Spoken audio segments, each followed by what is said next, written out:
This is the lecture for Friday, the 23rd of October, 2020, in Ancient and Medieval History. We are now going to look at the course of the journey from savagery to culture to civilization. There is one fundamental thing that does not change in history, and that is human nature.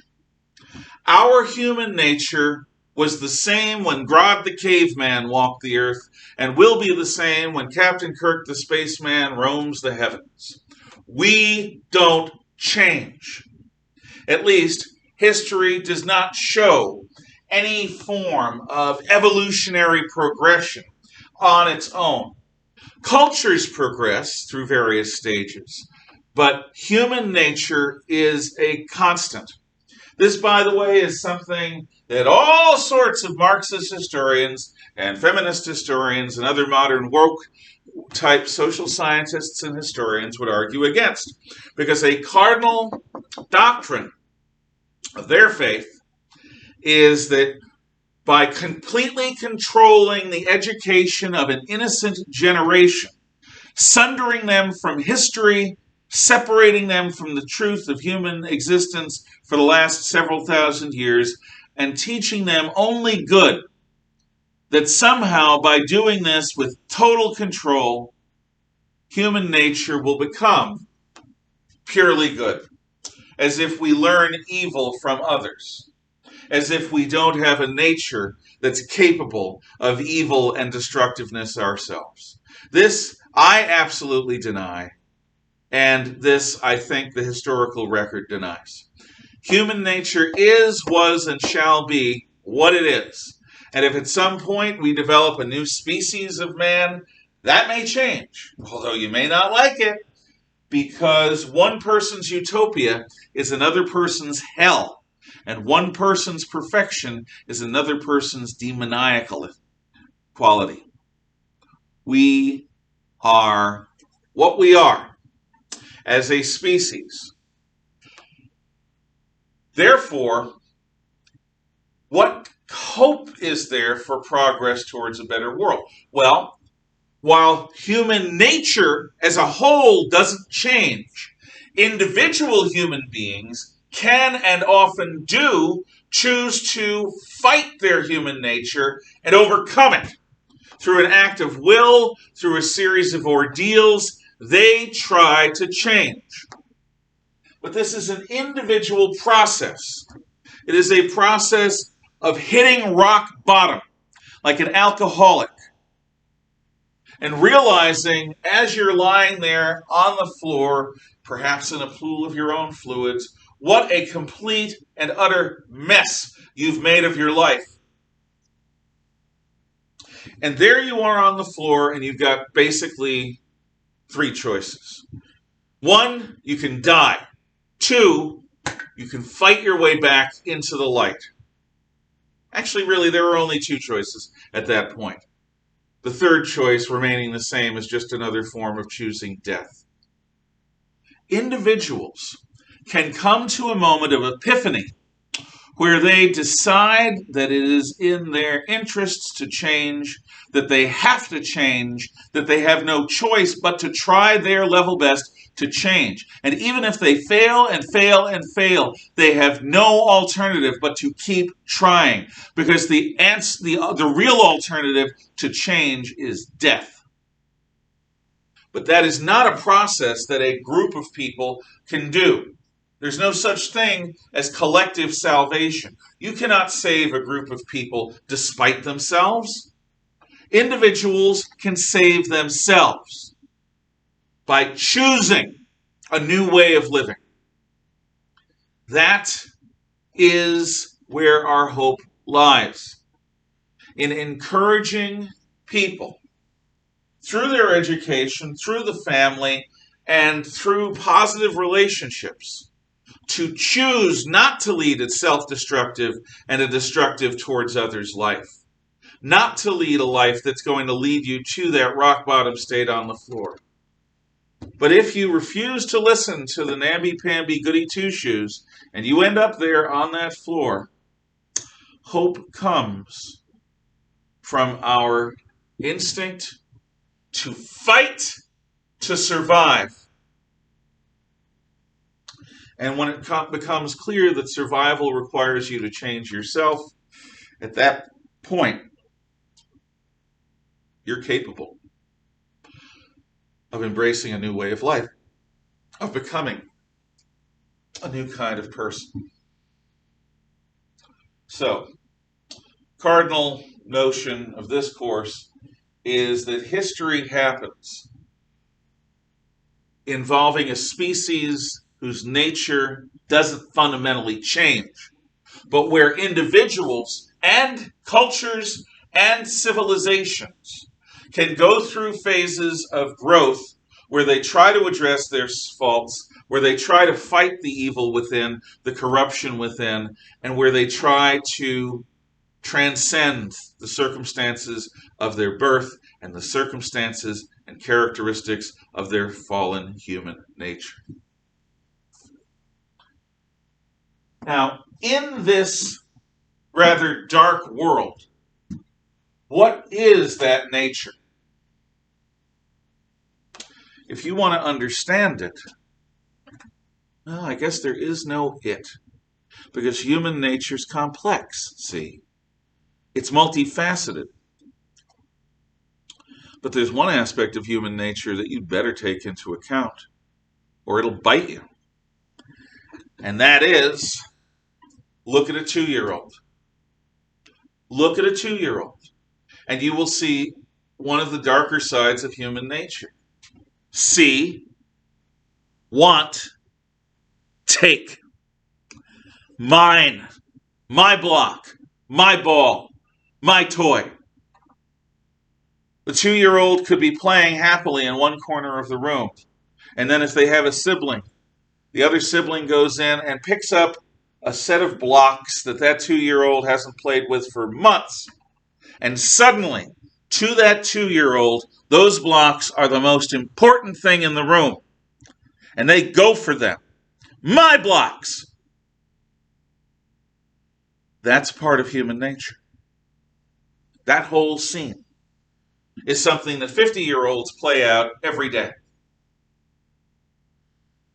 Our capacity to see something that we want and to take it, even if what we want isn't something we should have, even if what we want is only something that we want because others want it, even if what we want is going to destroy us, and even if we haven't earned it, we still want it.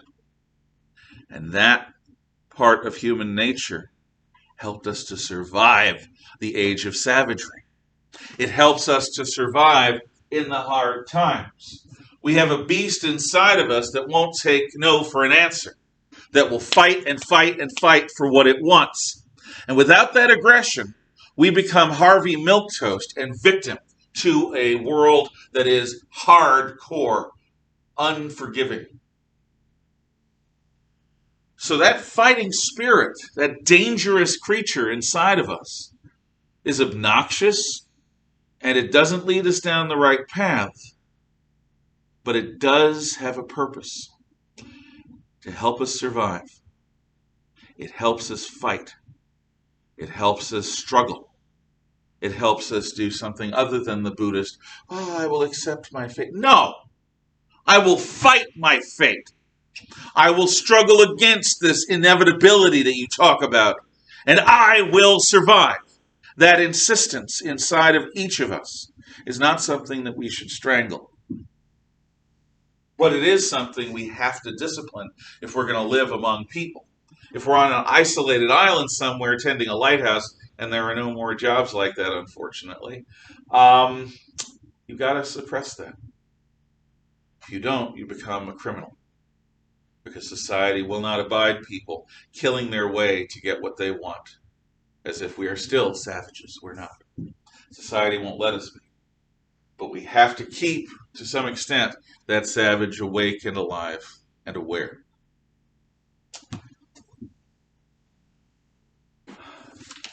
So in a world where we have a dark side, it's important to also recognize that we hope for better. We try to improve ourselves. Some of us try to be generous rather than grasping. Some of us try to be humble rather than arrogant. Some of us try to be patient rather than anxious. Some of us try to be courageous rather than cowardly. To be faithful to some code rather than completely self-involved.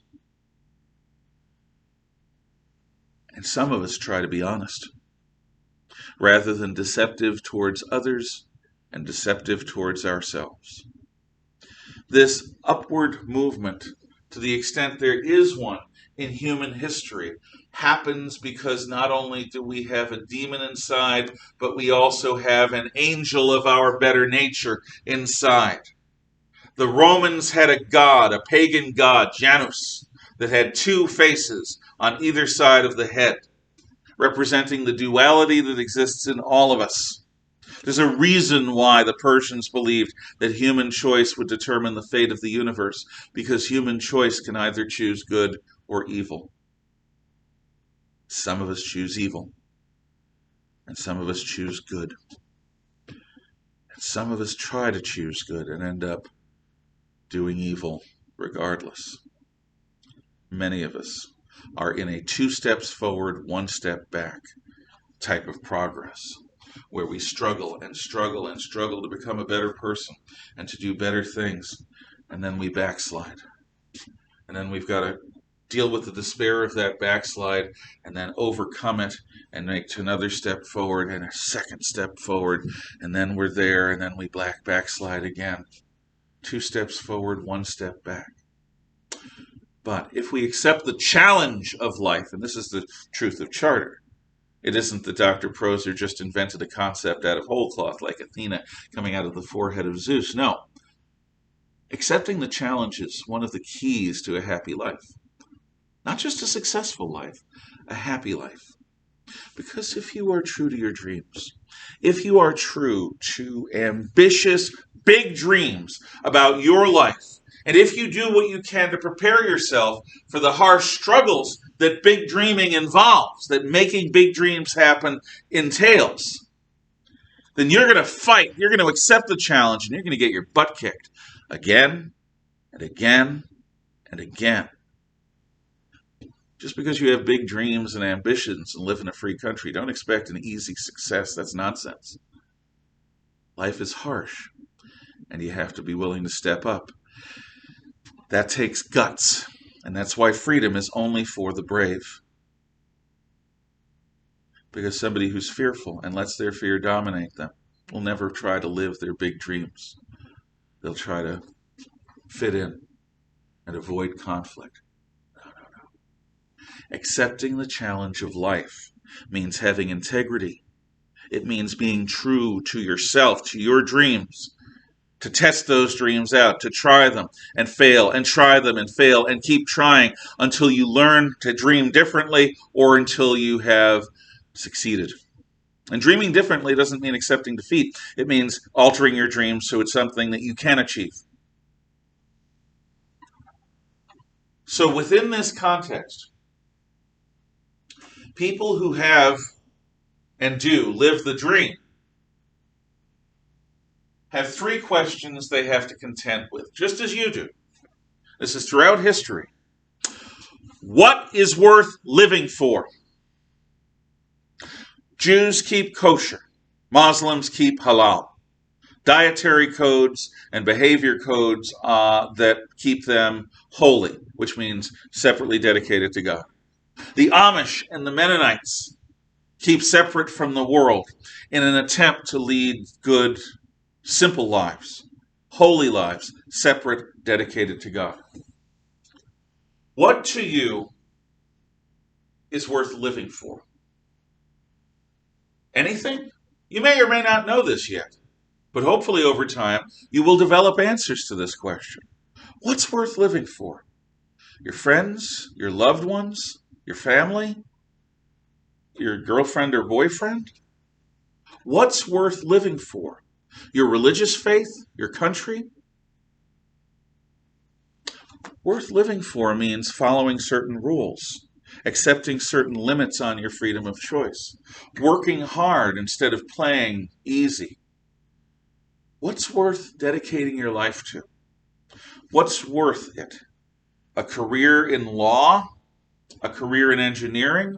A career in politics or the arts? Finding the right person to live the rest of your life with? Having children maybe with that person? And being a good parent to them? What's worth living for? What's worth dedicating your life to? That's something that I've had to wrestle with. And believe it or not, this is my good answer. I love what I do. I love teaching history. I'm very lucky that I found something I love doing and that I can do to earn a living. What to you is worth living for? May or may not be a job. Maybe something totally different. The second question comes out of the first, but it's a harder one. What is worth dying for? Now you may say, without all the water swishiness, if you die, that's it. There's nothing to die for, because dying means that you're gone with the world. What are you dying for? A world that you'll never see? A victory that you'll never enjoy yourself? Well, yes. You may come to things in life that you can't live without. And I'm not talking an addiction. I'm talking the love for a good man or a good woman. I'm talking being faithful to what you believe is the Godhead. I'm talking being patriotic or standing up for an ideal or a cause. What can't you live without?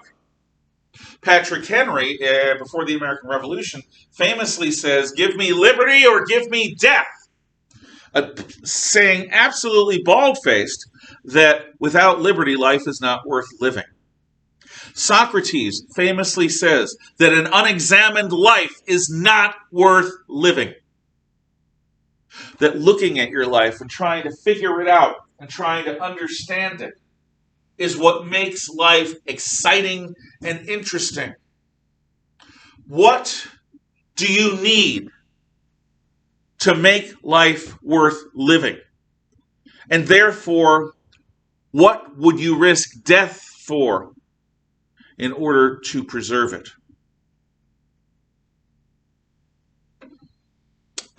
Very few people decide, I'm going to die right now within the next 10 seconds. Very few people say that, even in battle. But they're willing to risk their lives. And without that courage, without that willingness to risk for a greater good, maybe for a victory that you'll never see, we'd still be swinging through the trees and flinging poo at one another. We owe it to every courageous person who has been willing to put their life on the line for a friend, a lover, a way of life, a cause that they thought was more important than their own belly interests, food, shelter. The psychologist Maslow has a theory that you'll learn about. Maslow's hierarchy of needs. And Maslow is a materialist, which means that all he deals with is matter, the world of the body and of the senses, nothing else. And what Maslow says in his studies, in his hierarchy of needs, is that if you don't have food, and if you don't have shelter, and if you don't have decent health care, nothing else really matters. It's all just talk, baby. It's not real. The needs of the body trump the needs of the mind. And Maslow's hierarchy of needs are used today by many people on the left who support communism or socialism, because they say that's the only way people will then go out and become artists and thinkers and poets and cooks and make the world a better place. To which I say, nonsense. Maslow was a materialist. And history is filled with examples, and I think you'll find your lives have examples in them. The people you know, that you love, that you respect, of people who choose to put everything at risk for a hope, for an ideal, for the emotion of love, or the thought of loyalty to something else. I think Maslow and his hierarchy of needs are proven wrong all the time. But certainly, some people will, when they're starving, find that it's better to risk their lives than sit there in a hole waiting for the inevitable. A lack of physical satisfaction can drive people to violence, can drive people to risk their lives. What is worth dying for? Think about that. As well as what is worth living for. Finally, among these things, what's worth killing for? Mohandas K. Gandhi, the Mahatma, famously says, "There are many causes for which I am willing to die. There are none for which I am willing to kill." That's a respectable position. I can understand it. I'm not a pacifist myself, but I can understand it. By the way, it's really difficult to be a pacifist. To be a pacifist means imagine the thing that you care most about in the world, and then imagine being in a position to fight to protect it, but choosing not to. That's a tough thing. Not many people in the end can really be pacifists. Gandhi was one. Gandhi was a courageous man. There are many causes for which I'm willing to die. There are none, he says, for which I am willing to kill. Is that your stance? Or would you be willing to kill to feed your hungry family? Would you be willing to kill to protect your boyfriend or your girlfriend from a mugger who is going to threaten your lives? Would you be willing to kill to protect your country? See, dying and killing aren't the same thing. During the Vietnam War, which I was a child during, there were a lot of controversies because many young Americans accepted the calls of the anti-war movement to say, I'm not willing to die for this. Now, some of these people, when they were drafted, accepted their nation's call, but said to the military, I am a conscientious objector. What that means is, as a matter of conscience, I can't take another life. However, I'm coming here to serve. I'm going to wear the uniform. I'm going to go into battle, but I'm not going to kill. Please find work for me. And many of those people became field medics. And a field medic went into battle with a big white circle and a red cross on it, indicating what they were. Those people have my deepest respect. I'm not a conscientious objector. I don't personally have a problem with the idea of fighting or killing in war. However, they put on the uniform and they accepted the risk along with everyone else. They heeded their country's call while at the same time following the dictates of their conscience. On the battlefield, they healed the enemy as well as our own men. That is courage, and that is guts. On the other hand, there were people who fled to Canada to avoid the draft. They left this country and denied their country and asked for residency or citizenship in the Great White North. Personally, I would have been happy if they had never returned to this country. But in his wisdom, a few years after they left, President Jimmy Carter in the mid to late 1970s forgave them, pardoned them, presidential pardon for evading the draft, for going to another country, for leaving their country in a time of need, and invited them to come back to the United States. And many did. And you may know some. And I'm sure they had very good reasons for doing what they did. But I will admit, from my own point of view, I have respect for people who fought. I have respect for people who opposed the war. But if they were drafted, went, and served as medics or other conscientious objector roles, I do not respect those who fled to Canada. That's just my own opinion. If you wish to, come in on Monday and tell me yours. We'll make time. Just raise your hand and ask. So, throughout human history, the questions of how do we deal with our unchanging human nature? How do we deal with the human condition? What, if anything, is worth living for, worth dying for, or worth killing for? And also, I would like you to think before Monday, because I may ask you, I may roll the dice and ask every single one of you, what do you think might be worth? And I'm going to say might be, because you never know until you're faced with the actuality. You never know. But what might you think might be worth killing for, if anything? Dying for, if anything? Or living for, if anything? We could have a good discussion. If you come in prepared. Okay. Some basic things about human society. Every pre-industrial society, without exception, has some concept of the divine at the heart of things. The divine is God stuff, or the God's stuff, the nature of the universe. Because human beings did not, in pre-industrial times, see themselves at the top of all food chains. Imagine the last time you were scared by a thunderstorm, by an earthquake, by a fire, by other people, by a situation. I think thunderstorm because to me that is the clearest example. You can be a courageous person in the daylight, but if it's pitch black, except for the flashes of lightning that are coming closer and closer and closer to you, are you really so confident that there are no gods, that the only world is this world? Most of our primitive ancestors absolutely knew there were gods.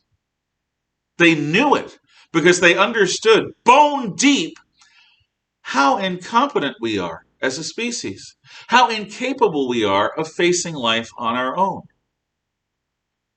Human beings had a life expectancy where they died of natural causes at any age. People died in the womb. Infants died, toddlers died, little children died, older children died, adolescents died, teenagers died, young adults died. Those few that survived to middle age were on death's door. And of course, the very old, those tiny, tiny number of people who actually survived into their 60s and beyond, waiting for death. Life was short, mean, and brutal.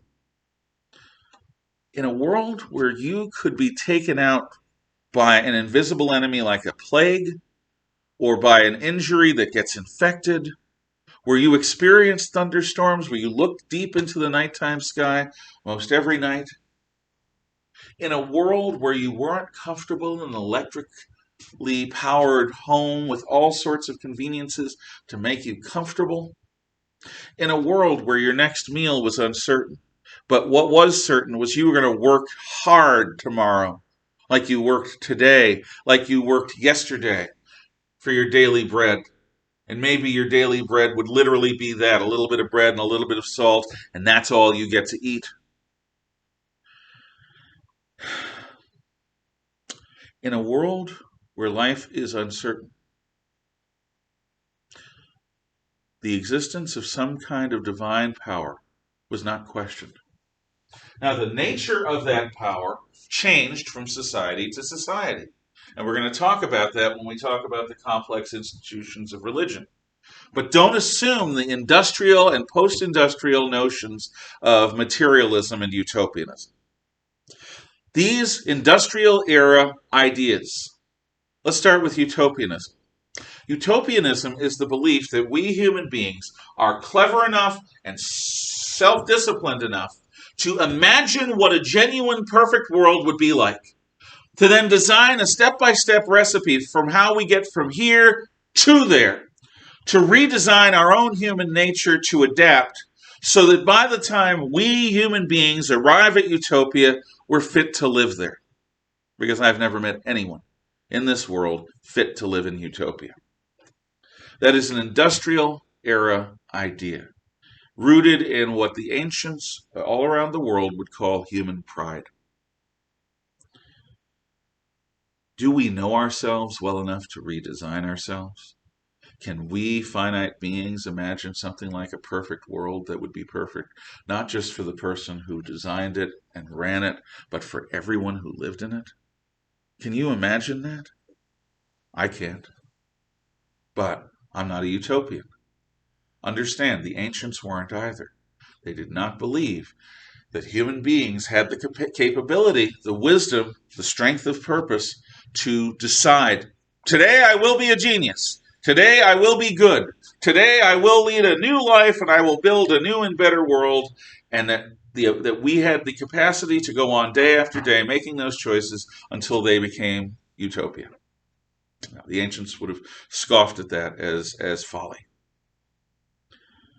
Materialism is the other thing that a lot of modern people take for granted. Because science, well, science only deals with what it can measure. The empirical world, the world of our senses, the world we can measure. Science has the capacity to measure the intangible. The intangible, those things we cannot touch, those things that are not objectively measurable. But the industrial era conceit that a lot of modern people have is that if it ain't matter, it don't matter. If it ain't matter, it don't matter. If you can't see, touch, taste, smell, hear, or feel it, it's not real. The body is real. The brain is real. The mind and the soul and the spirit are dreams that we tell ourselves to comfort ourselves at night when we're feeling unimportant. You and me, baby, ain't nothing but mammals. And we're just like any other animal, and there's one life, and then you die, and that's it. Materialism. Materialism, in common parlance, means a person who's after money and nothing but money. But that isn't what I mean here. I mean philosophical materialism. The notion that the only reality is matter. The ancients thought opposite. The ancients understood that the real reality was spirit. That this world is not as real as it might seem. You think that this rough matter? Luminous beings are we, Master Yoda says. Not this rough matter. The modern notion that if it ain't matter, it don't matter. That only the material world exists and that spirit is just a bunch of hooey, hokum, hoodoo to delude ourselves into thinking there's meaning in this world would have been rejected outright by any pre-industrial society as not only arrogant, but ultimately deeply, deeply foolish. Denying the evidence of your own life, denying your dreams, denying your insights, denying the subconscious motives that psychologists talk about, that the ancients would describe as our basic drives. Denying the existence of a spirit world, denying the existence of the divine. Those modern ideas of utopianism and materialism are not going to be found in pre-industrial societies, at least on anything like a large scale, anywhere on Earth. So if you are a very modern person who believes instinctively that we can make ourselves better just by trying, and who believes that if the only world is the physical world, and that anything that science can't measure just can't be real, understand that you are deeply out of step with what our ancestors before the Industrial Revolution 200 years ago understood to be fundamentally true. They believed in a world of gods, of spirit, of soul, of what we would call magic, and it made as much sense to them, maybe even more sense to them, as this materialistic world capable of being made into a utopia that so many modern people believe in. And the last thing that I'm going to say today is because they believed in the divine, the source of legitimacy was very clear. The source of all legitimacy is the gods or God. God gives, or the gods give authority, not people. Now, the word legitimacy is an important vocab word, but it's important just to understand if you want to understand people and human societies. Legitimacy, Legitimacy. Legitimacy, Legitimacy. Legitimacy, Legitimacy. For those of you who are surprised by me saying it this way, this is my hint that you should write it down and write down what I'm going to give you for a definition. Legitimacy, Legitimacy, is the moral right to rule. That's it. The moral right to rule. The moral right to rule. We Americans are all egalitarian. Yeah, you're not the boss of me. I'm the boss of me. I have my own life. I'm a big boy now. There are times in life where everyone could use a leader, where everyone needs to be a follower and not a chief. The situation requires us to come together. And you're not always going to be the one in charge, nor should you be always the one in charge. When somebody says, boy, I'm glad that that person's my leader.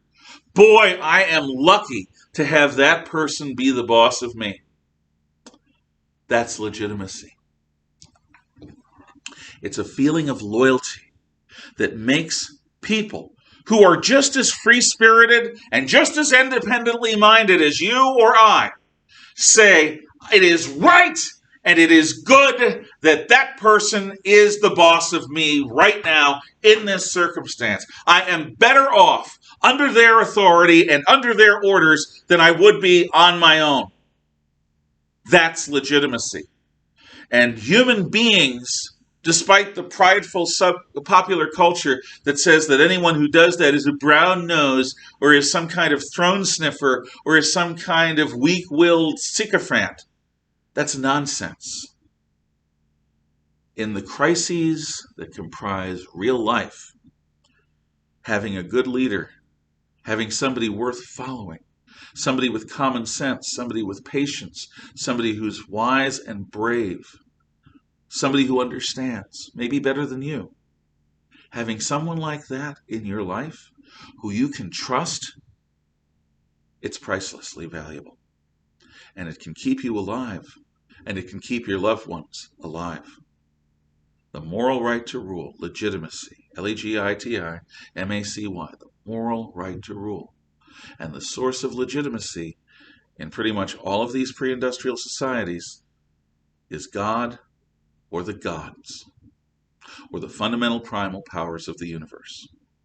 Next time, on Monday, and remember, you have no homework over the weekend in ancient history from me this week, but you could always choose to get ahead, is staking out the distinct meanings of culture, of civilization, and the differences between the two. Have a good weekend.